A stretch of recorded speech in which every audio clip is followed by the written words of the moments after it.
They opened secret loans under my identity without a word. When debt collectors called, I replied with one sentence. The bank locked every account. Their lives crumbled within 48 hours. Family story. I still remember the exact sound of the phone ringing that Tuesday morning. It was just after 9. I was standing in my kitchen in Maple Grove, Minnesota, pouring coffee into the same blue mug I have used for 12 years. The backyard was quiet. The neighbor's dog was not barking yet. My hands were steady. I had no idea that by the time I hung up, everything I thought I knew about the people closest to me would be gone. My name is Carol Bennett. I am 58 years old. I live alone in the house my husband and I bought in 1994. He passed 6 years ago. The house is paid off. My pension covers the bills. I keep the grass cut and the gutters clean. I do not live large. I never have. The call came from a number I did not recognize. I almost let it go to voicemail. Something made me answer. Is this Carol Bennett? A man asked. His voice was flat, professional. Yes. This is regarding 3 personal loans totaling $142,000 taken out under your Social Security number and name. Payments are 90 days past due. We need to discuss repayment options today.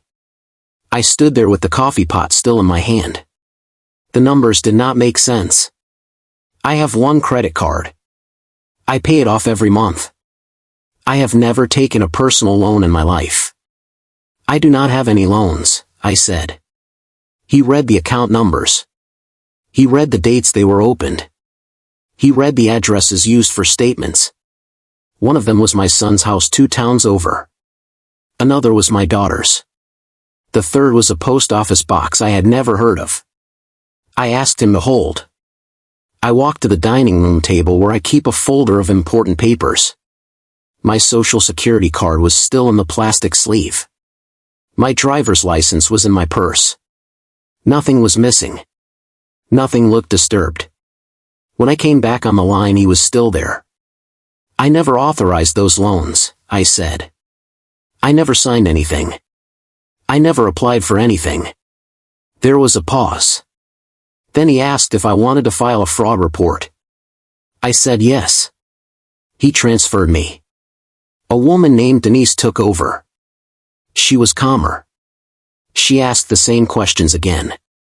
She asked if anyone in my family had access to my personal information. I told her the truth. My son Derek and my daughter Lauren both had copies of my documents for emergencies. I had given them the copies years ago after my husband died, when I was still sorting through everything. I trusted them. Denise said the bank would place a temporary freeze on the accounts while they investigated. She said I would receive a case number by email within the hour. She said I should not discuss the details with anyone until the freeze was confirmed. I sat down at the table. The coffee had gone cold. I stared at the wall calendar. It still showed the photo of the lake from 2 summers ago. Derek's wife, Paige, had taken that picture. Lauren's husband, Marcus, was in it too, standing next to the dock. I did not call either of them. Not yet. The email arrived at 10:17. Case number, freeze confirmation, and a list of the 3 loans. The first one had been opened 14 months earlier for $48,000. The second 9 months ago for $51,000. The third only 4 months ago for $43,000. All 3 listed me as the primary borrower. All 3 had monthly payments that had stopped 3 months ago. I printed the email. I put it in the folder next to my Social Security card. Then I sat very still and tried to remember every time one of them had asked for a document or a signature or a favor. Derek had needed help with a business loan for his landscaping company 2 years ago. I told him I could not co-sign. He said he understood. Lauren had talked about refinancing their house after Marcus lost overtime hours. I offered to look at their budget with them. They never followed through. I thought about the Christmas before last when Derek's truck was new. I thought about the addition Paige wanted on the back of their house. I thought about the private school Lauren and Marcus had suddenly been able to afford for the twins. None of it had made sense at the time. Now it did. At noon I drove to the bank branch on County Road 42. I took the printed email and my driver's license. The manager, a woman named Helen, already knew about the case. She pulled up the accounts on her screen. She confirmed the freeze had gone through on all three. She also told me something I had not expected. Because the loans were listed under my name and my social security number, and because Derek and Lauren had both listed the same primary checking accounts for automatic payments, the bank had frozen those accounts as well pending the fraud investigation. Joint accounts. Business accounts. Everything linked by the social security number and the payment history. Helen said the freeze would stay in place until the investigation closed or until the accounts were cleared of the fraudulent activity. She said it could take weeks. She said the account holders would receive formal notices within 24 hours. I left the bank and drove home. I did not call anyone. The first call came at 4:40 that afternoon. It was Derek. "Mom, what the hell is going on? My business account is locked. Payroll is due Friday. Paige can't even buy groceries." I kept my voice steady. The bank froze the accounts connected to 3 loans taken out in my name. I never opened those loans. Silence on the other end. "Then, you reported us?" "I reported fraud," I said. "Because that is what it is." He started talking fast. He said it was temporary. He said they were going to pay them back. He said the landscaping company had a rough year and they needed the cash flow. He said Paige knew nothing about the second loan. He said Lauren had the idea for the third one because Marcus's hours were cut. I let him talk until he ran out of breath. "I never signed anything," I said. "I never knew." He hung up. Lauren called 20 minutes later. She was crying. She said the twins' school had already been notified that the tuition payment failed. She said Marcus was on the phone with their mortgage company because the automatic draft for the house payment had bounced. She said she did not understand how the bank could freeze everything so fast. I told her the same thing I had told Derek. She did not hang up. She stayed on the line and asked if I would lift the freeze if they started making payments right away. I told her I could not lift what I did not control. The bank controlled it now. That night I slept in pieces. Every time the house settled I woke up. At 2:15 I got out of bed and stood at the kitchen window looking at the empty street. The porch light across the way was still on. Someone's motion sensor had triggered and then gone dark again. Wednesday morning the notices started arriving.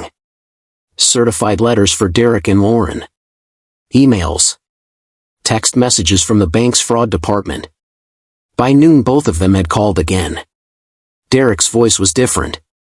Harder. He said the payroll company had already flagged the failed transfer. He said 3 of his crew had walked off the job site that morning because they heard the company might not make Friday. Paige had taken the kids to her mother's house. She would not speak to him. Lauren's call was shorter. Marcus had left the house.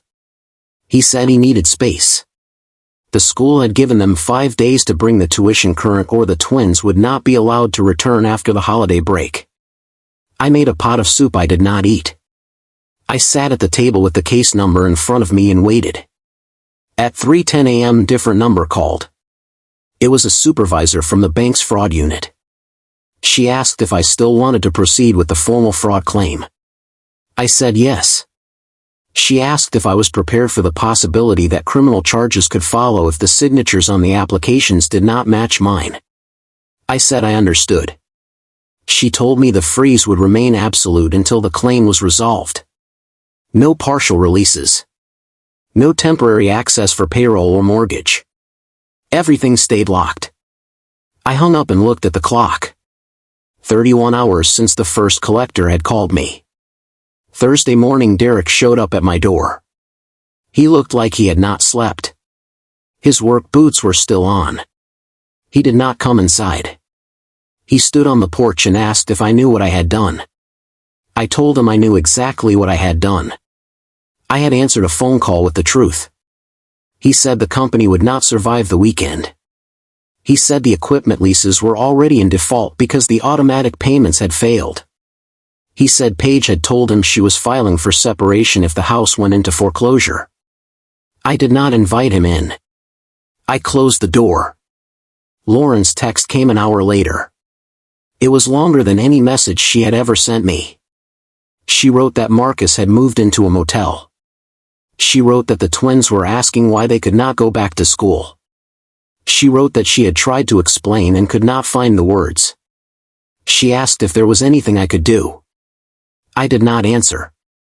By Thursday evening the 48 hours were almost up. I sat on the back steps with a blanket around my shoulders even though the air was still warm. The sun was going down behind the maple trees. Somewhere down the street a lawnmower started and then stopped. A car door slammed. A dog barked twice and went quiet. I thought about the copies of my social security card and driver's license I had handed over years ago. I thought about the trust one had given without question.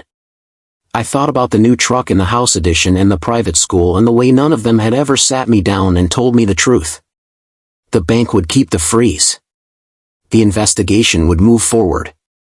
The signatures would be compared. Whatever came after that was no longer mine to control. I went back inside and locked the door. The house was quiet. The coffee mug from Tuesday morning was still in the sink. I left it there. Outside, the porch light across the street clicked on again as someone walked past. Then it clicked off.